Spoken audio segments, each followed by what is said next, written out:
నమస్కారం. కొంతమంది అన్ని సౌకర్యాలు ఉన్నా సరే వాళ్ళు ఇబ్బంది పడిపోతూ ఉంటారు. అలాగే ఎదుటివారిని ఇబ్బంది పెడుతూ ఉంటారు. అయితే ఎండ లేదు, తర్వాత వాన లేదు, ఏమీ కూడా తెలీదు. కొందరు ఉదయం నుంచి రాత్రి వరకు కష్టపడితే కానీ వాళ్లకు పూట గడవదు. ఒకసారి ఈ వీడియో చూడండి.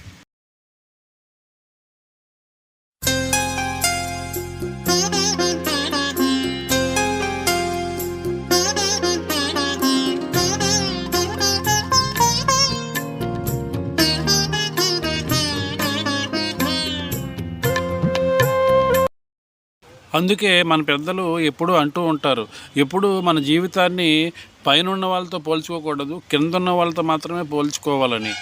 అయితే ఈమె కష్టానికి మీరిచ్చే గౌరవం లైక్ చేయండి, షేర్ చేయండి, కామెంట్ చేయండి. అందరికీ నమస్కారం. వివేకంతో ఆలోచించండి.